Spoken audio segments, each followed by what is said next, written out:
Araw po sa ating lahat. Ito po muli pala si Combat General, ang inyong kaantingero. Kung bago pa lang po kayo sa aking munting YouTube channel, sana po pakilike, share, subscribe. Maraming salamat po. Kung inyo po napapansin ngayon mga kaantingero, meron naman po tayo ditong special na ikakasa mula sa bawang na niyog na walang mata, mismong harapan at kanyang likuran. Kung saan nilagyan na natin ito ng testamento ng 12 pares sa kanyang looban. Tapos may mga special tayo mutya na ilalagay dito kasi ito po ay request. Ito po, isa-isahin natin itong mga mutya.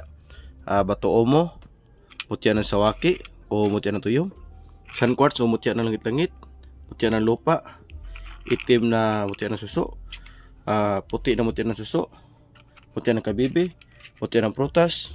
At ilalagay din natin yung mga iba't ibang uri ng mga birtudes mula kalikasan at mga iba't ibang mutya na hanggang sa magkasya lang po dito sa ating ikakasang bao. Maliit po ito sa pagkagawa mga kaantingero para di masyadong malaki ayon sa request ng nagpagawa nito.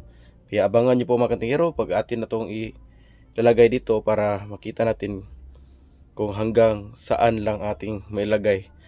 Priority natin itong mga mutya bago yung mga birtudes. Ang inuna nating nilagay ng mga mutya mga katingero ay yung pinakita ko kanina, ay yung bato omo, mutya ng lupa, itim na suso, puti na mutya ng suso, kabibi, mutya ng kabibi, mutya ng sawake, mutya ng toryum, mutya ng prutas, tapos mutya ng sun quartz, langit-langit, tapos nilagyan natin ng mutya ng tamilok. Ganon pa rin sa lahat yan.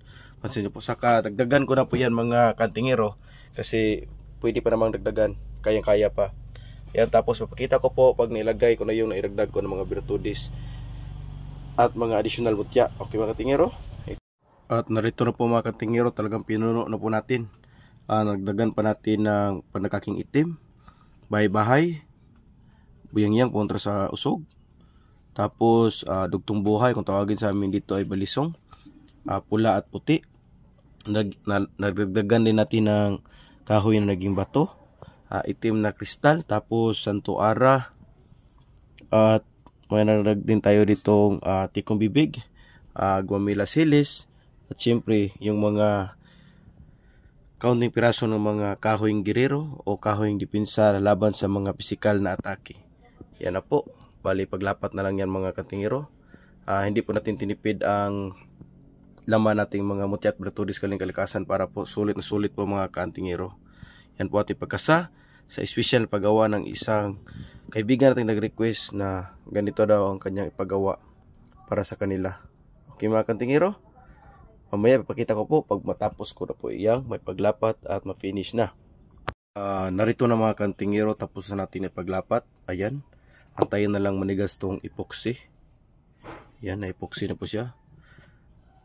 Pag manigas na po itong epoxy o titigas na talagang epoxy, sa kaya nalagyan ko ng Cutex yung giliran. Kaya yung mga nagawa ko ay itim ang kanyang giliran. Cutex na po ang sekreto ng mga katingero para maging itim itong giliran ng epoxy. Okay mga katingero? Ito po mga katingero, tapos na po nating naritualan. Ito na po yung ating bao. Lalagyan na lang ito ng sabitan. Ayan. Nabudburan na rin yan ng langis mula sa bao ng niyog na libon sa pagre-ritual natin. Ito na. At lalagyan natin na lang yan ng sabitan. Tapos na yan. At pwede na yan doon sa ating kaibigan na nag-request sa ganyang kasa. At narito na mga katingero, tapos na po talaga. Meron natin nilagay ditong ganyang sabitan sa liig. Bullchin po itong ginagamit, yung stainless. Hindi po ito nagraras o yung tawag sa amin magtataya.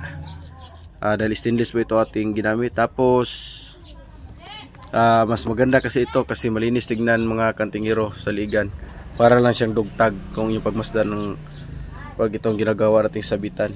Okay, well, ito po lahat ng ating nagawa. Apat, mayroon pa tayong gagawin dito, tatlo itong bakante. Tapos ang ating nagawa ay apat.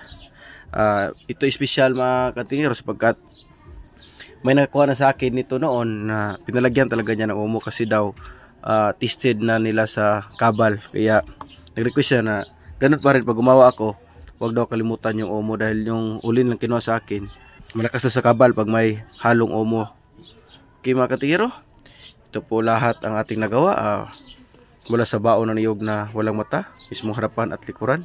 Once again, ito po muli pala si Combat General. Ang sabing mapagpalang araw sa ating lahat, and God bless everyone.